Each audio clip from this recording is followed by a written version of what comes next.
우리 다 함께 사도신경으로 우리의 신앙을 고백드리시면서 3월 21일 월요일 아침 예배를 우리 하나님 앞에 올려드립니다. 나는 전능하신 아버지 하나님, 천지의 창조주를 믿습니다. 나는 그의 유일하신 아들, 우리 주 예수 그리스도를 믿습니다.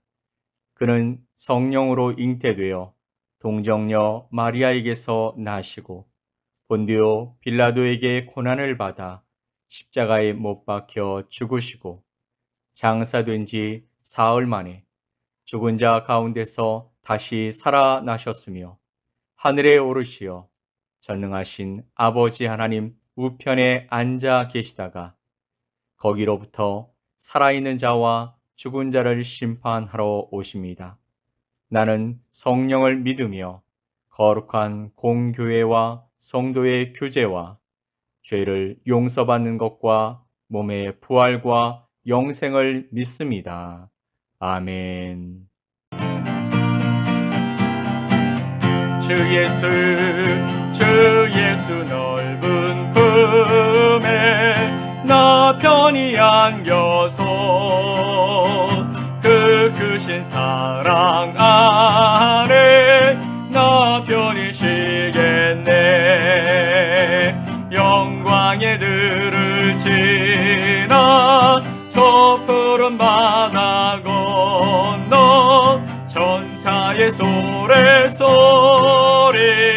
내 귀에 들리네. 주 예수 넓은 품에 나 편히 안겨서 그 크신 사랑 안에 나 편히 쉬겠네. 주 예수 넓은 품에 나 편히 안기리.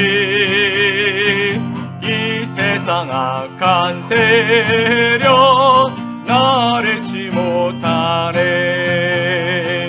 슬픔과 근심 걱정 이후에 없으리니 시험이 닥쳐와도 나 염려 없겠네. 주 예수 넓은 품에 나 편히 안겨서 그 크신 사랑 안에 나 편히 쉬겠네. 주 예수 죄인 위에 십자가 졌으니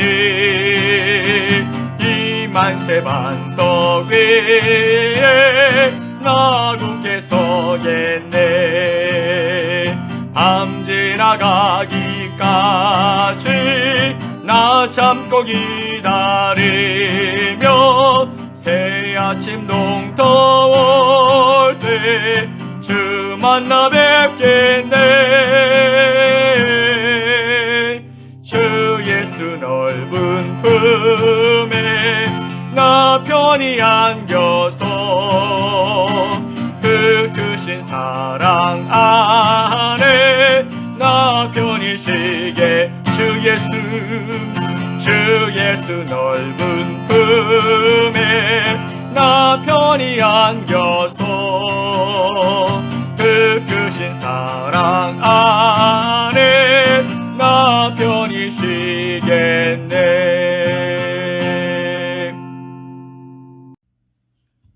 오늘 함께 보실 하나님의 말씀은 사도행전 20장 17절로 24절 말씀입니다. 사도행전 20장 17절로 24절 말씀을 우리 함께 보겠습니다.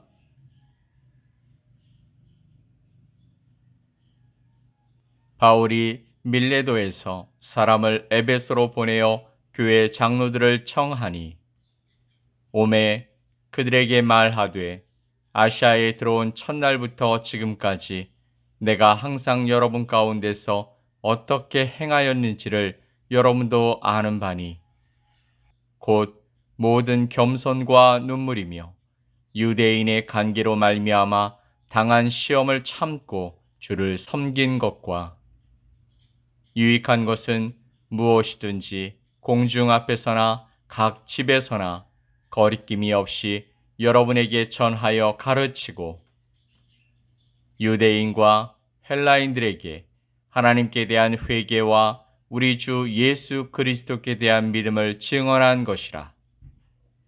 보라, 이제 나는 성령에 매여 예루살렘으로 가는데 거기서 무슨 일을 당할는지 알지 못하노라. 오직 성령이 각 성에서 내게 증언하여 결박과 환난이 나를 기다린다 하시나 내가 달려갈 길과 주 예수께 받은 사명 곧 하나님의 은혜의 복음을 증언하는 일을 마치려 하면은 나의 생명조차 조금도 귀한 것으로 여기지 아니하노라. 아멘.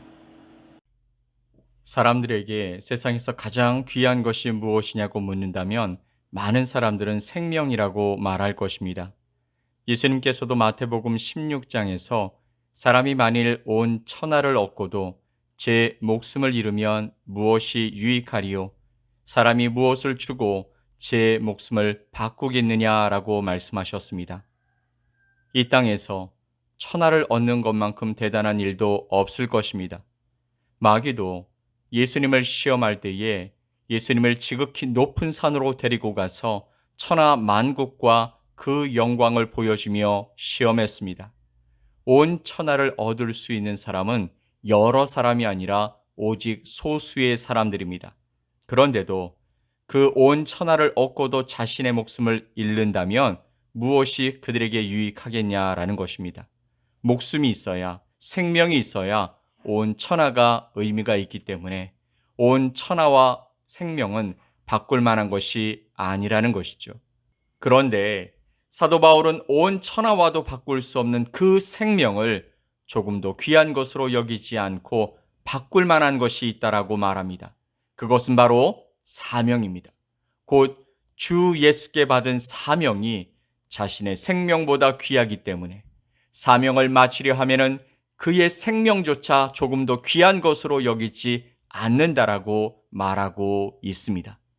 사명을 가지고 사는 사람과 사명을 발견하지 못한 채 하루하루 살아가는 사람의 삶의 의미와 태도는 큰 차이가 있는 것입니다. 오늘 말씀을 통해서 사명으로 살아가는 삶을 살펴보고 우리에게 주신 사명을 확인할 수 있게 되기를 예수님의 이름으로 간절히 축복합니다. 아멘. 자, 오늘 말씀을 보면 사도 바울이 에베소 교회에 있는 장로들을 만나서 권면하는 장면이 나옵니다. 바울이 예수님을 만나고 예수 그리스도의 복음을 땅끝까지 전하고자 세 차례에 걸쳐서 아시아와 유럽 지역에 선교 여행을 했습니다. 그리고 3차 선교를 거의 다 마치고 이제 예루살렘으로 돌아가는 길에 밀레도에 머물게 되었습니다. 그가 밀레도에 도착했을 때에 에베소의 사람을 보내어서 에베소 교회 장로들을 밀레도로 오도록 청합니다. 밀레도에서 에베소까지는 약 50km 정도 떨어져 있었습니다.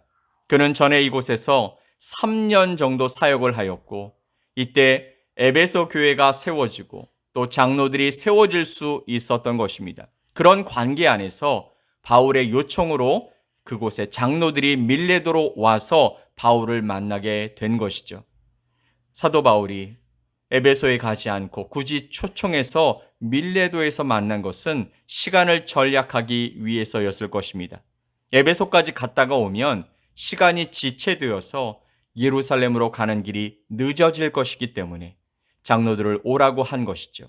사실 바울이 예루살렘으로 급하게 가고자 한 것은 뭔가 좋은 일이 있어서가 아니었습니다. 22절 말씀에 보면 무슨 일을 만날는지 알지 못하고 오직 성령님이 각 성에서 사도 바울에게 증거하기를 결박과 환난이 자신을 기다리고 있다라고 말하고 있습니다. 그러니까 예루살렘에 돌아가면 고난이 따라올 것을 알고 있었죠. 잘못하면 자신의 목숨도 잃을 수 있는 위험한 길이었던 것입니다. 그럼에도 불구하고 바울은 굳이 예루살렘으로 향해 가려고 했습니다. 그것은 바로 이 일이 예수님이 주신 사명이었기 때문입니다. 이 상황을 통해서 우리가 알 수 있게 되는 것은 사명은 예수님께로부터 오는 것이라는 것입니다. 24절에 바울은 자신의 목숨까지도 바치면서 마치고자 하는 주 예수께 받은 사명을 하나님의 은혜의 복음 증거하는 일이라고 못 받고 있습니다. 다시 말하면 복음을 증거하는 일이 바로 예수님으로부터 온 사명이라는 말씀입니다. 예수님으로부터 사명을 받기 전에 바울도 나름대로 사명이 있었습니다. 바울은 예수를 믿고 쫓는 기독교인들을 잡아 가두고 죽이는 것을 자신의 사명으로 알고 행하던 사람이었습니다. 그는 엄청 열심히 그 일을 감당했죠. 그런데 문제는 그 사명이 하나님께로부터 온 것이 아니라는 것입니다. 자신의 신앙적인 신념에서 온 것이지 예수 그리스도께로부터 온 것이 아니었던 것이죠. 우리가 알 수 있는 것은요, 사명은 예수님께로부터 하나님께로부터 오지만 신념은 자기 자신으로부터 나오는 것입니다. 성도가 가지고 살아가야 할 것은 신념이 아니라 바로 예수 그리스도께 받은 사명인 줄 믿습니다. 아멘. 저와 여러분들이 받은 사명도 사실 바울과 그리 다르지 않습니다. 그도 예수 그리스도를 증거하고 자신을 쳐서 하나님의 말씀에 순종하는 삶을 살아갔습니다. 바울이 아시아와 유럽 대륙을 다니면서 복음을 전하는 사명을 받았다라면 이 말씀을 듣는 여러분 모두 우리가 살아가는 지경에서 하나님의 나라를 전파하는 사명을 받아 살아가고 있는 것입니다. 두 번째, 주님께서 주신 사명을 감당하기 위해서는 모든 겸손과 눈물의 태도를 가져야 한다는 것이죠. 바울은요, 예수님을 만나기 전에 스스로 세운 종교적인 신념의 사명이 있었습니다. 앞에서도 말했지만 예수를 믿는 교회를 핍박하고 없애는 것이 그의 사명이었죠. 그 사명을 감당할 때에는 사람을 죽이고 해하는 일을 자신의 사명으로 알았다라는 것입니다. 그러니까 그 사명은 예수 그리스도를 핍박하는 것이었습니다. 그런데 이제 예수 그리스도께로부터 사명을 받은 후에는 그 자세가 아주 달라집니다. 먼저는 주님께서 맡겨주신 사명을 겸손으로 행했습니다. 하나님께 받은 사명이 귀하지만 그 귀한 사명을 감당할 때에 겸손한 자세로 하게 되었다라는 것이죠. 바울이 겸손이라는 표현을 쓸 때에 그 당시의 겸손은 아름다운 덕목이 아니었습니다. 이 겸손은요, 노예가 그 주인에게 가지는 낮은 자세를 말하는 것입니다. 자신이 모든 겸손으로 사명을 감당했다고 했을 때에는 마치 노예가 주인에게 맹종하기 위해서 자신의 권리와 영광을 다 포기하고 자기 자신은 아무것도 없는 것 같이 했다라는 말입니다. 사도 바울은요, 사명을 위해서 스스로 높아지려는 자신을 스스로 십자가 앞에 죽이고 예수님의 종이 되어 겸손히 주님을 섬기고 사람들을 섬겼던 것입니다. 그리고 주님께서 주신 사명은 바로 눈물로 하는 것입니다. 예수 그리스도의 복음을 증거하는 곳에는 늘 대적자들이 있었습니다. 유대인들의 간계로 말미암아 시험을 당할 때도 또 눈물을 흘리며 참고 주를 섬겼습니다. 유익한 것은 무엇이든지 사람들에게 전하고 가르치기 위해서 애를 썼습니다. 전에는 자신의 사명을 위해서 다른 사람들을 잡아 가두고 해를 입혔지만 이제는 달랐습니다. 이제는 자기 자신을 죽이면서 하는 것입니다. 나의 교만을 죽이고 겸손으로 하는 것입니다. 시험과 고난을 당해도 분노와 안갚음으로 하는 것이 아니라 눈물로 인내하면서 감당해야 했습니다. 이것이 바로 예수님께서 주신 사명을 감당하는 사람의 자세인 것이죠. 우리에게 가장 확실하게 사명이 생명보다 귀하다라는 것을 보여주신 분이 바로 예수 그리스도이시죠. 예수님은 이 땅에 오실 때에 정확한 사명을 하나님 아버지께로부터 받아오셨습니다. 마태복음 20장 28절 말씀에 인자가 온 것은 섬김을 받으려 함이 아니라 도리어 섬기려 하고 자기 목숨을 많은 사람의 대속물로 주려 함이니라. 아멘. 살아서는 다른 이들을 겸손하게 섬기고 죽을 때에는 다른 사람들을 살리기 위해서 자신이 대신 죽는 사명을 가지고 오셨던 것입니다. 예수 그리스도를 만난 후 바울의 모습도 예수님과 같이 사명자로 바뀌게 되었습니다. 그는 자신의 몸을 윤택하기 위해서 살아가지 않았습니다. 자신의 신념을 위해서 다른 이들을 핍박하고 해를 입히는 자로 살지도 않았습니다. 반면에 예수님과 같이 자신을 다 내어주기까지 복음을 전하기 위해서 겸손과 눈물로 자신을 죽이고 다른 이들을 살리는 삶을 살았던 것입니다. 사랑하는 성도 여러분, 예수님을 구주로 영접하고 살아가는 우리들은 생명보다 더 귀한 것이 무엇인지를 알고 살아가는 사람들입니다. 바울과 같이 나의 생명이 되신 예수 그리스도께서 우리를 부르신 목적과 사명을 가지고 합당하게 살아가는 것입니다. 하나님께서는요, 우리를 각자의 가정과 또 직장과 학교와 그리고 교회 등으로 불러주셨습니다. 성령님께서 사도 바울에게 예루살렘에 가면 결박과 환란이 기다리고 있음을 알려주셨지만 그것은 그 사명을 피하라고 주신 말씀이 아니었습니다. 22절 말씀을 보면 보라, 이제 나는 성령에 매여 예루살렘으로 가는데 거기서 무슨 일을 당할는지 알지 못하노라 라고 말합니다. 성령님께서는 예루살렘이 곧 고난의 자리이지만 그곳이 바울의 사명의 자리이기 때문에 그곳으로 이끌어 가셨던 것입니다. 그리고 그의 사명을 마치기까지 은혜와 능력으로 도와주셨습니다. 우리에게도 동일하게 주시는 사명과 사명의 자리가 있습니다. 솔직하게 피하고 싶은 사명과 사명의 자리가 있을 때도 있습니다. 하지만 사명은 피하는 것이 아니라 성령님의 능력을 가지고 감당하는 것입니다. 바라기는 더 나은, 더 소중한 가치를 위해서 우리를 불러주신 주님의 부름에 순종함으로 우리의 작은 순종이 하나님의 나라를 넓고 깊게 만들어가는 복된 행동이 되어지기를 예수 그리스도의 이름으로 간절히 축복합니다. 오늘도 우리의 사명에 따라서 또 사명의 자리에서 승리하며 살아가는 저와 여러분이 되시길 예수 그리스도의 이름으로 간절히 축원드립니다. 아멘. 우리 함께 기도합시다. 우리와 같이 연약한 자들을 불러 하나님의 놀라운 사역에 동참케 하시는 고마우신 아버지 하나님 감사합니다. 주의 손에 붙들리면 우리가 상상할 수 없는 일도 감당케 하실 수 있는 전능하신 하나님께서 함께 하심을 믿음으로 바라보며 오늘도 주신 자리에서 주신 일을 감당하며 살아갈 수 있게 도와주시옵소서. 감사드리며 예수 그리스도의 이름으로 기도 올리옵나이다. 아멘. 하늘에 계신 우리 아버지여, 이름이 거룩히 여김을 받으시오며 나라가 임하시오며 뜻이 하늘에서 이루어진 것 같이 땅에서도 이루어지이다.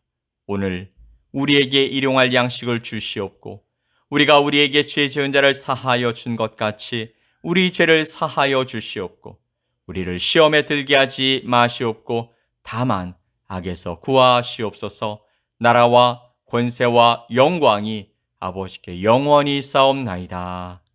아멘.